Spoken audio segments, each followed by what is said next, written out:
Hello my dear friends, welcome back to our YouTube channel Raj science classes. मैं Prince Raj स्वागत करता हूं आपका हमारे इस यूट्यूब चैनल पे।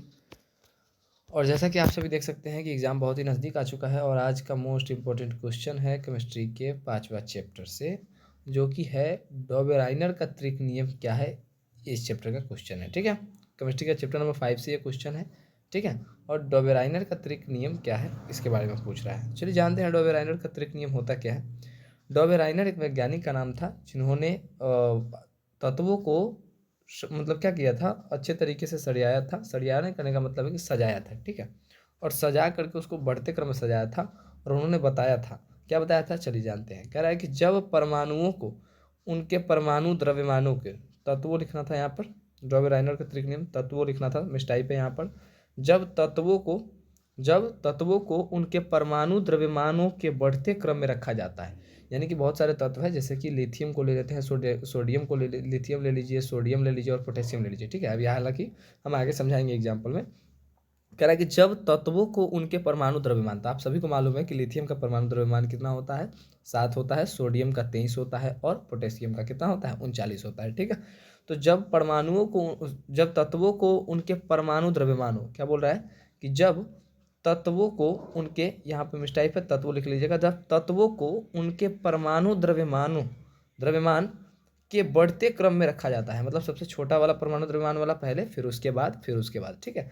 तो जब तत्वों को उनके परमाणु द्रव्यमान के बढ़ते क्रम में रखा जाता है तो त्रिक के बीच, त्रिक कहने का मतलब ये तीन हो गया, इस तीनों के बीच, त्रिक के बीच वाला जो तत्व होता है, त्रिक के बीच वाला जो तत्व होता है, बीच वाले तत्व का जो परमाणु द्रव्यमान होगा, कौन सी होगा, बीच वाले तत्व का जो परमाणु द्रव्यमान होगा, वह बाकी के दो परमाणु तत्व, जो भी तत्व के परमाणु थे ना, जैसे कि साइड में एक रखा था और एक इधर रखा था, तो बीच वाला जो है ना तत्व, इसका जो परमाणु द्रव्यमान होगा वो किसके बराबर होगा, इस तत्व का और इस तत्व का, दोनों तत्वों का परमाणु द्रव्यमान के लगभग लगभग में औसत के बराबर होगा, ठीक है। दोनों तत्वों के परमाणु के लगभग औसत होगा।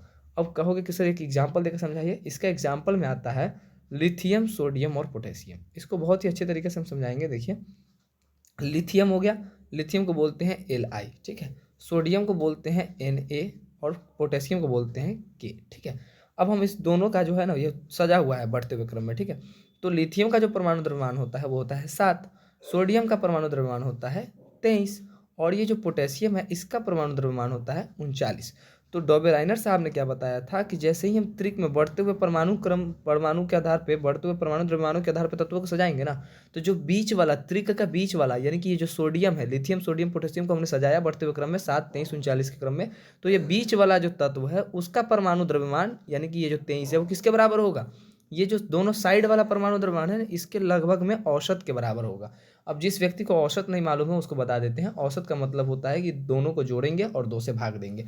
तो 7 और अगर आप 39 को जोड़ते हो और आप उसमें 2 से भाग देते हो तो 7 और 39 को जोड़ने पर आता है आपको 46, और 46 में 2 से भाग देते हो तो आता है आंसर आपका 23। यानी कि डॉबेराइनर साहब का त्रिक नियम क्या बोला था कि जब भी हम तत्वों को परमाणु द्रव्यमानों के आधार पर बढ़ते हुए क्रम में सजाते हैं, कौन से क्रम में सजाते हैं, बढ़ते हुए क्रम में सजाते हैं। याद रखिएगा कि बढ़ते हुए क्रम में जैसे ही आप सजाइएगा ना, तो बढ़ते हुए क्रम में सजाओगे तो जो बीच का जो तत्व है उसका जो परमाणु द्रव्यमान होगा वो किसके बराबर होगा, दोनों तत्वों के औसत के लगभग बराबर होगा, ठीक है। ये समझ गए। तो ऐसा ही आता है, और भी बहुत सारे क्वेश्चन आएंगे जो मोस्ट इंपॉर्टेंट है। आप लोग चैनल को सब्सक्राइब कीजिए। मिलते हैं नेक्स्ट वीडियो।